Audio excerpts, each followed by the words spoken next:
안녕하세요. BMW 읽어주는 남자 피남입니다.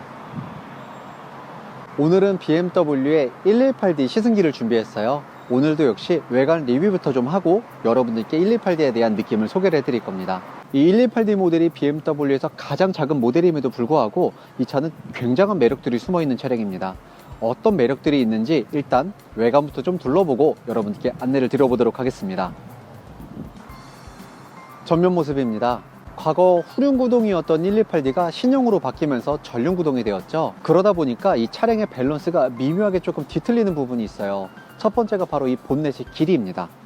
보통 후륜구동 차량들은 롱노즈 쇼테크 방식이라고 해서 보닛이 길고 좀 뒤에 쪽이 좀 짧은, 테일 쪽이 좀 짧은 모습을 보이게 되는데 전륜구동으로 바뀌면서 여기 보닛이 조금 줄어든 느낌을 받습니다. 이랬을 때의 장점도 있고 단점도 있을 거예요. 장점은 전륜구동의 특징인 실내 공간을 넓게 뽑을 수 있다는 점과 후륜구동의 불안한 점인 눈길에서의 주행을 크게 걱정하지 않아도 된다는 점이 있고요. 반면에 단점은 이 디자인의 밸런스가 후륜구동 모델처럼 멋들어진 자동차의 형태는 나올 수 없다는 게 전륜구동 차량의 단점이라고 할 수 있습니다. 여러분 잘 아시는 BMW의 특징인 키드니 그릴 보이시죠?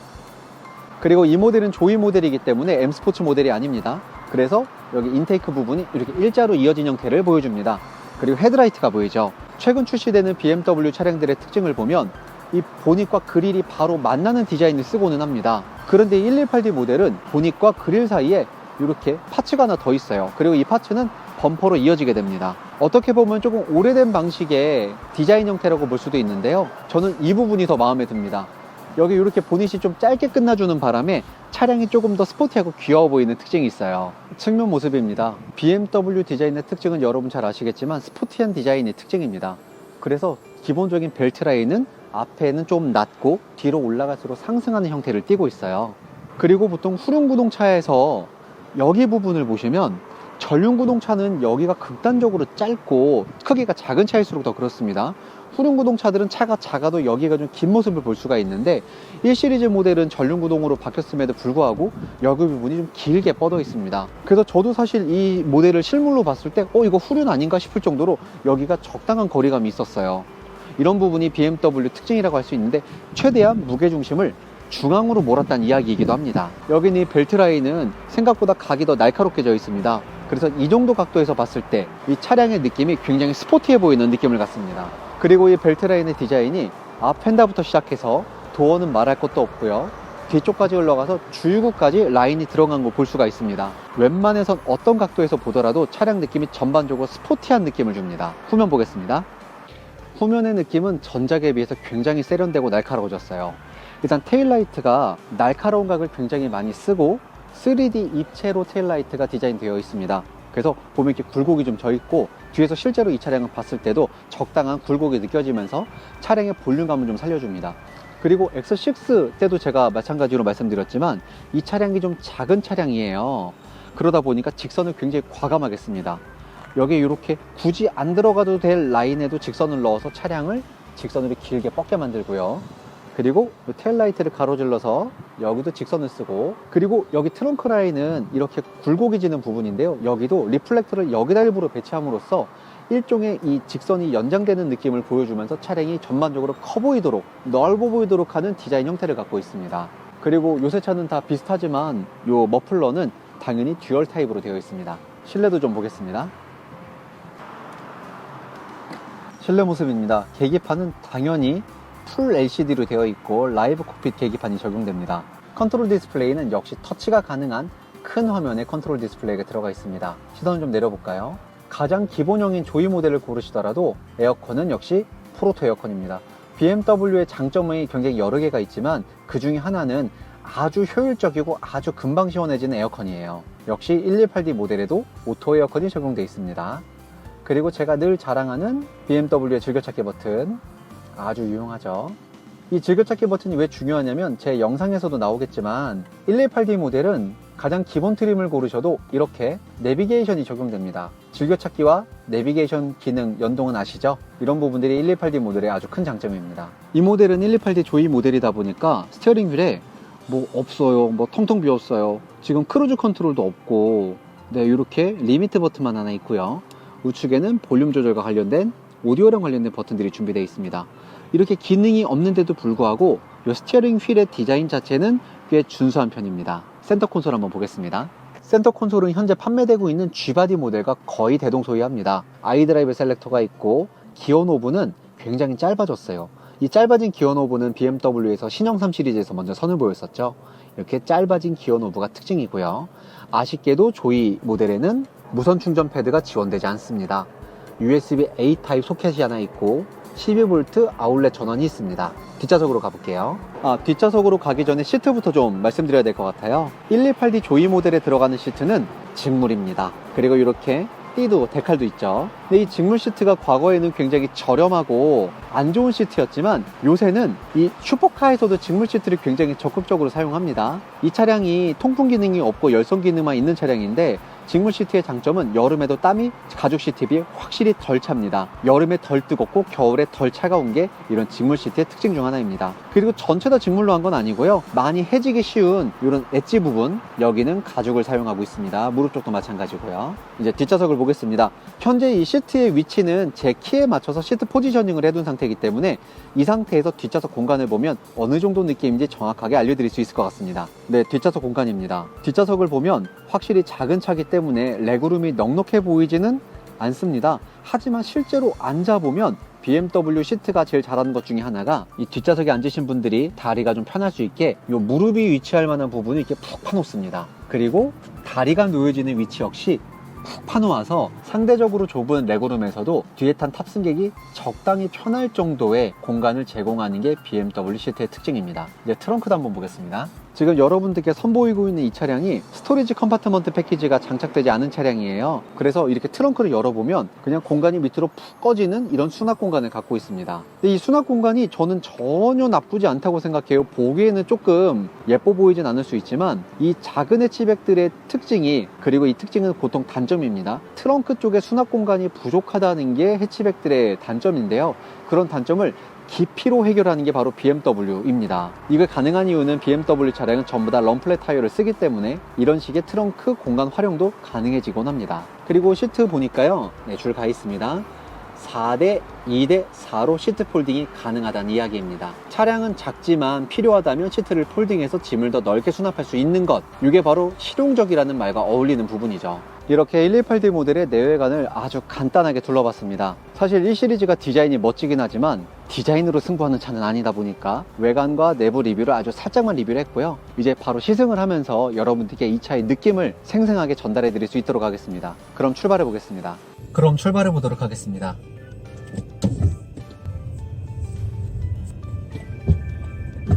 오늘 이 118D의 시승기는 굉장한 TMI의 장이 될 것 같아요. 이 작은 차를 놓고 할 얘기가 정말 많습니다. 일단 이 차량을 운행하면서 기본적인 느낌도 좀 여러분들께 전달을 드리고요. 일단 이렇게 휠베이스가 짧은 차를 타면 방지턱을 넘을 때마다 그 느껴지는 충격의 차이가 좀 있어요. 휠베이스가 긴 차는 앞바퀴가 넘고 차가 좀 주행을 한 다음에 뒷바퀴가 방지턱을 넘거든요.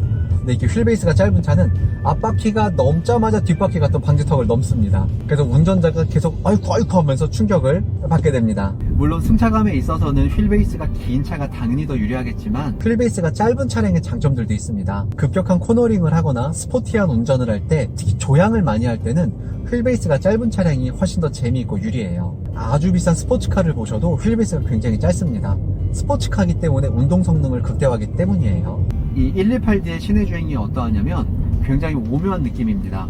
방지턱을 넘거나 요철이 있는 곳을 지날 때 분명히 충격이 좀 있다고 느껴지지만 잘 닦인 도로를 달릴 때는 승차감이 매우 부드러워요. 보통 우리가 이렇게 작은 차를 탈 때는 금액이 많이 비싸지 않은 차량들입니다. 그러다 보니 이 차를 운행을 할 때도 당연히 작은 차니까 승차감이 불편하겠지라고 생각을 하고 타게 되는데, 이 118D의 승차감은 기대를 하고 타지 않아서 그런지 모르겠지만 굉장히 생각 외로 놀랍습니다. 적당한 부드러움과 적당한 단단함이 공존하는 신기한 승차감이에요.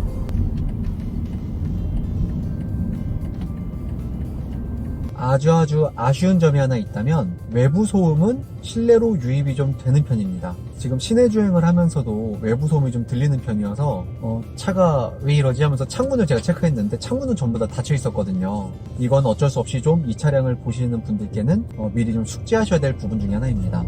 하지만 또 신기하게도 외부 소음은 들리는데 엔진 소음은 굉장히 잘 억제가 되어 있어요. 전작과 비교하면 아주 비교가 되지 않을 정도로 이 신형 118D 모델의 엔진 소음이 훨씬 더 정숙합니다. 지금 이렇게 노면이 좀 안 좋은 곳을 지날 땐 몸이 사정없이 흔들리네요. 그럴 때 필요한 이 시트의 기능이 옆구리를 좀 잡아드리는 기능인데요. 요거 조금 저한테 살짝 타이트하게 했더니 몸이 흔들리는 게 많이 줄었어요. 그리고 이렇게 정차했을 때는 오토홀드 옵션이 있습니다. 그래서 정차 상태에서는 브레이크에서 발을 떼고 가셔도 차량은 앞으로 나가지 않습니다. 지금이 아이들링 상태입니다. 제가 지금 에어컨을 3단으로 켜놨고 엔진은 계속 돌아가고 있어요. 지금 제가 실내에서 들리는 소음은 에어컨 3단밖에 안 되는데 이 바람 소리가 더 크고 이 엔진 소리는 이 바람 소리보다 좀 더 작게 느껴집니다. 그런데 앞에 지나다니는 차 소리는 엄청나요. 제가 지금 시승을 하고 있는 이 모델은 118D 조이 모델입니다. 그래서 휠도 17인치가 들어가 있고 옵션도 거의 없어요. 앰비언트 라이트도 없는 가장 기본형 중에 기본형인데요. 휠이 17인치 정도로 작아서 그럴까요? 승차감이 매우 소프트하게 느껴집니다. 조금 더 단단한 승차감을 원하시는 분들은 128D M 스포츠 모델을 고르시면 될 거예요. 그런데 저는 M 스포츠 모델보다 지금 이 조이 모델이 만족도가 조금 더 높을 것 같습니다. 휠베이스가 짧은 차량이고 크기가 작은 차량이다 보니까 노면에서 올라오는 충격은 고스란히 운전자한테 전달되도록 되어 있는데 그럴 땐 휠이 좀 작아서 승차감이 소프트해야 운전자가 많이 불편함을 느끼지 않을 것 같아요.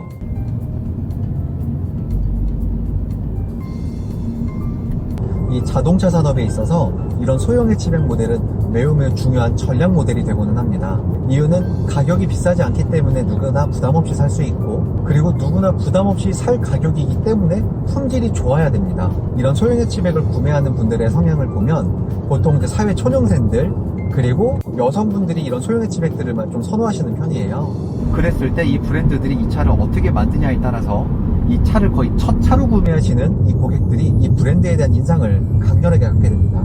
그래서 비싸지 않은 금액이지만 대충 만들 수 없는 게 이런 소형 해치백, 소형 SUV 모델들입니다. 물론 118D 모델은 SUV 모델은 아니고 소형 해치백 모델입니다. 보통 소형 해치백 이야기를 할 때 차를 좀 아시는 분들이라면 이 차를 빼놓지 못할 거예요.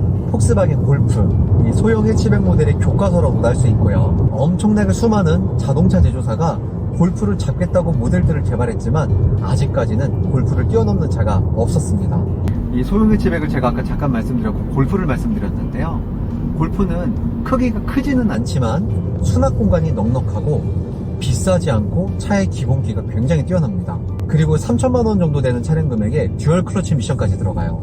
그리고 전륜구동 방식임에도 불구하고 운동 성능이 뛰어납니다. 기본기가 굉장히 탄탄하다는 얘기죠. 다른 수많은 자동차 메이커에서도 이런 골프와 같은 차를 만들기 위해서 수많은 연구를 하고 개발을 했지만 정작 출시가 돼보고 나면 골프보다 많이 비싸거나 골프보다 작거나 골프보다 가성비가 떨어지거나 심지어 BMW 내에서도 지금 현행 모델 말고 이 구형 128D 모델이 처음 출시가 됐을 때 저희 이제 영업직원들 공부하라고 상품 자료가 나오거든요. 그 상품 자료에 경쟁 모델이 폭스바겐 골프로 나왔었어요. BMW와 폭스바겐이라는 브랜드의 이 네임밸류가 분명히 차이가 있음에도 불구하고 경쟁 상대가 폭스바겐 골프. 말 다 했죠. 수입차를 쭉 타오셨던 분들은 아시겠지만 한때 폭스바겐에서 골프가 이 도로를 지배하던 시절이 있었어요. 정말 많이 팔렸고 어디를 가더라도 동네마다 골프가 정말 눈에 채이던 그런 시절이 있었는데요. 폭스바겐의 디젤 게이트로 인해서 판매 중단이 되고 골프가 더 이상 판매가 되지 않고 나서 이 해치백 고객들은 어디로 갔을까요? 골프를 타셨던 그리고 아니면 골프를 살만한 고객들이 더 이상 해치백으로 가지 않는 걸 볼 수가 있습니다. 분명히 골프가 없어졌으면 118D, 벤츠 A클래스, 아우디 A3 혹은 벨로스터, i30 이런 차량들이 도로에 많이 보여야 되는데 또 그렇지도 않거든요. 신기하게도 골프, 폭스바겐 골프만이 갖고 있던 그 위상이 있었어요. 지금 현재는 그 자리가 공석입니다. 이런 말씀을 왜 드리냐고요? 118D 모델이 폭스바겐 골프의 빈자리를 채울 수 있는 거의 유일한 모델이기 때문입니다. 과거에는 118D 모델이 후륜구동이었기 때문에 골프라는 조금 결을 달리했었어요. 아무리 골프가 좋고 어쩌고 저쩌고 해도 너는 전륜이잖아. 우리 118D는 후륜인걸? 우리가 더 고급이야. 이런 식으로 결을 좀 달리했지만 지금 118D는 전륜입니다. 이제 골프랑은 정면 승부를 해야 되고 그럴 때 118D가 골프보다 어떤 장점이 있냐도 오늘 좀 짚어봐야 될 것 같아요. 이 118D 모델은 골프에 비해서 운전이 더 재밌어졌습니다. 구형 모델인 후륜은 당연히 논할 가치가 없을 정도로 더 우위에 있었다면 지금은 똑같이 계급장을 띄고 전륜끼리 부딪혀야 되는데요. 이 전륜 128D의 느낌은 폭스바겐 골프보다 훨씬 더 재미있습니다. 그리고 두 번째가 바로 가격입니다. 과거 판매 중지 전에 판매했었던 폭스바겐 골프 풀옵션 모델 가격이 약 3,700 정도 했었어요. 여기서 썬루프만 포기하면 BMW 128D가 금액이 얼추 비슷합니다. 같은 가격이면 당연히 상위 브랜드의 차량을 구입하고 싶은 게 사람의 마음이죠. 그런 면에서 1시리즈의 가격 책정은 굉장히 현명하게 잘 돼 있어요. 아시죠? 할인도 있는 거. 지금 시내 주행을 쭉 하고 있습니다. 시속 60km 정도 속도로 달리고 있는데요. 이때 느껴지는 느낌은 아까 제가 이 승차감이 좀 오묘하다고 말씀드렸었잖아요. 승차감이 이 차급보다는 더 위급의 차를 타는 느낌이 듭니다. 그냥 도로가 잘 포장되어 있는 곳에서 주행을 할 때는 고급스러운 느낌이 나요. 심지어 이 차가 휠베이스가 굉장히 짧은 소형 해치백인데도 불구하고 말이죠. 이제 고속주행 코스에 접어들었습니다. 스포츠 모드로 변경하고 속력을 좀 내보도록 하겠습니다. 제가 좀 무서운 거는 외부 소음이 너무 심해서 이게 오디오가 잘 들어갈까 모르겠어요. 지금 속력을 쭉 내고 있는데요. 속도가 적당히 올라갑니다. 신기해요. 이 정도 출력일 줄 몰랐는데. 여러분, 이 차량의 출력은 걱정하실 필요가 없습니다. 150마력 엔진이지만 차량이 작고 가볍다 보니까 밟는 대로 쭉쭉 속도가 올라갑니다.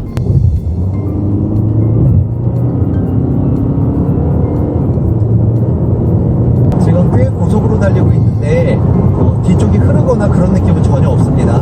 감속할게요. 지금 시속 10km로 주행을 하다가 시속 70으로 감속을 급하게 했습니다. 브레이크 성능은 정말 좋은데요.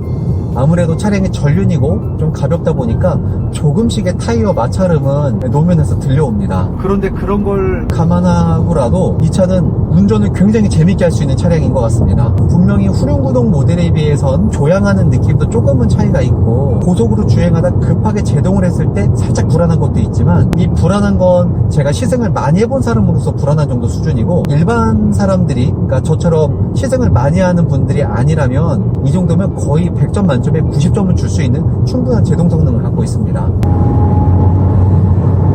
차량의 가속은 굉장히 시원시원합니다. 가솔린이면 훨씬 재밌을 것 같아요. 그리고 또 신기한 건 고속주행을 할수록 승차감이 부드러운 게 더 많이 와닿습니다. 고속주행을 하면 이 요철에서 올라오는 충격들이 운전자한테 더 많이 전달되거든요. 빠른 속도로 더 빨리 요철들을 지나게 되니까요. 그런데 만족스러워요. 괜찮습니다.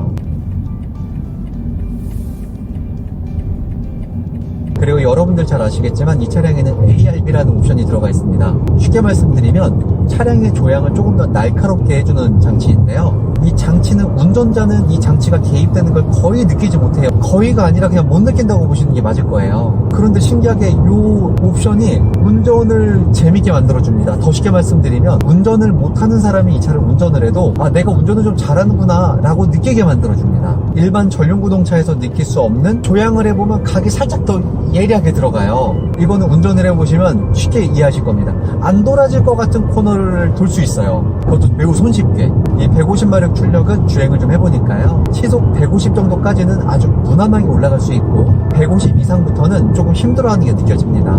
1.8D 엔진이 들어간 다른 차량이랑 또 다릅니다. 느낌이. 아무래도 1 시리즈 모델이 차량이 좀 작고 가볍다 보니 훨씬 더 호쾌하고 경쾌하게 나가는 그런 느낌이 더 많습니다. 특히 118D 모델은 디젤 모델입니다.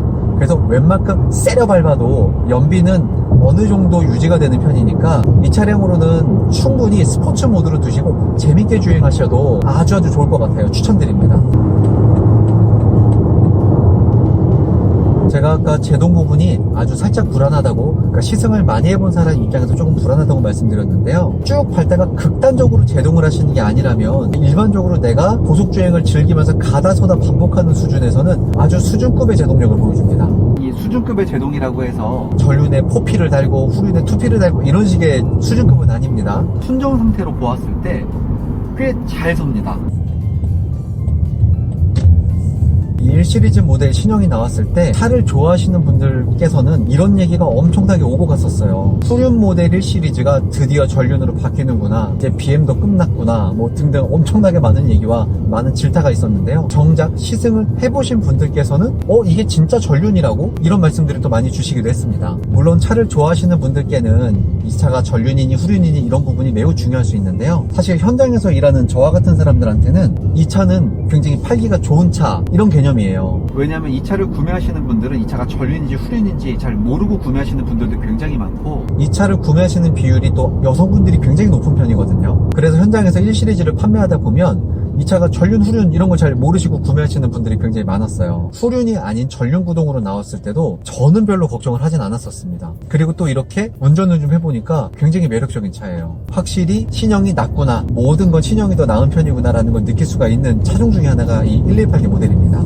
지금처럼 그냥 시내를 주행할 때 정말 고급스러운 고급차의 느낌이 납니다. 그렇다고 해서 휠베이스 긴 차 개념은 아니고요. 지금 제가 운행하는 1 시리즈 모델보다 한 체급 정도 위의 차량을 운전하는 느낌이 납니다. 그리고 이 차량은 시트 포지션이 낮지 않습니다. 타고 내리실 때 이렇게 바닥에 푹 꺼지게 앉거나 이런 느낌이 아니라 그냥 일반적인 차를 편하게 타시는 느낌입니다. 대중들의 입맛에 잘 맞고 ARB 옵션 때문에 운전을 잘 못하는 사람도 이 차를 운전을 해보면 내가 운전을 잘한다 라고 착각하게 만듭니다. 그러다 보면 운전이 재미있어져요. BMW가 늘 추구하는 철학이 운전의 즐거움입니다. 전륜구동차에서도 운전의 즐거움을 손쉽게 느낄 수 있도록 만들어내는 게 바로 BMW의 노하우기도 할 텐데요. 그런 면에 있어선 이 1 시리즈 모델이, 저는 사실 이 신형 모델이 구형보다 앞에가 전면 프론트 쪽이 조금 더 못생겼다고 생각을 하거든요. 그런 생각을 싹 다 잊어버리게 만듭니다. 전륜구동이라 겨울철에 그렇게 큰 부담을 갖지 않아도 되고, 전륜구동이기 때문에 뒷좌석도 공간이 조금 더 늘어났고, 전륜구동이기 때문에 트렁크도 조금 더 여유로워졌습니다.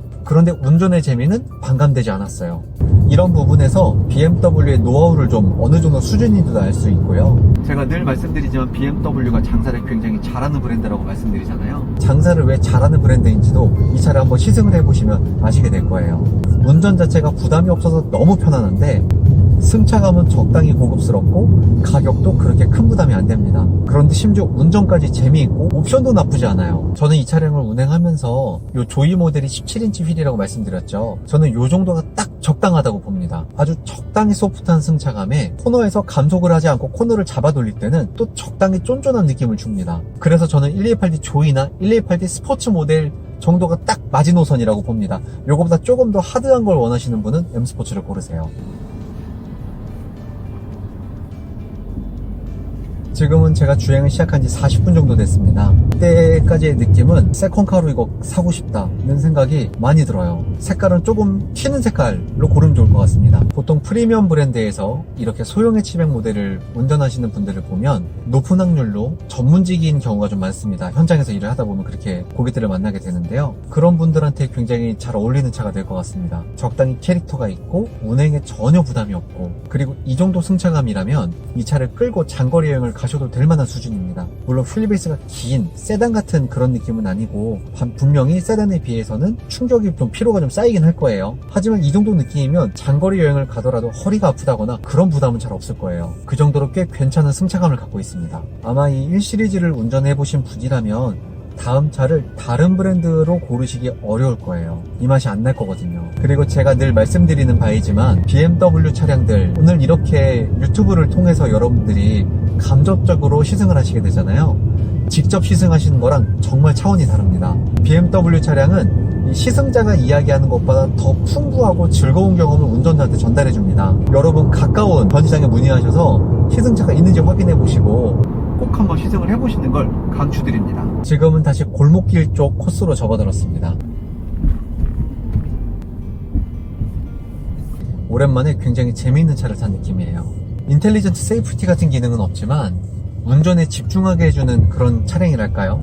생각보다 정말 간만에 전자장비에 큰 도움 없이 운전에 굉장히 집중한 그런 시간이었어요. 그리고 지금 제가 복귀를 전부 했는데요. 이런 기능도 있습니다. 이미 제 영상에서 보신 분들은 아시겠지만 후진 보조 장치 기능이 있어요. 내가 온 길은 50m까지 차량이 기억을 했다가 제가 지그재그로 주행을 했었잖아요. 이렇게 스티어링을 돌려주면서 내가 좁은 골목 쪽에 갇혔더라도, 막다른 골목에 갇혔더라도 안전하게 빠져나올 수 있도록 해줍니다. 제가 지금 이 스티어링 휠에 전혀 손을 대지 않고 있죠. 꽤 똑똑합니다. 저는 브레이크만 제어해주고 있습니다.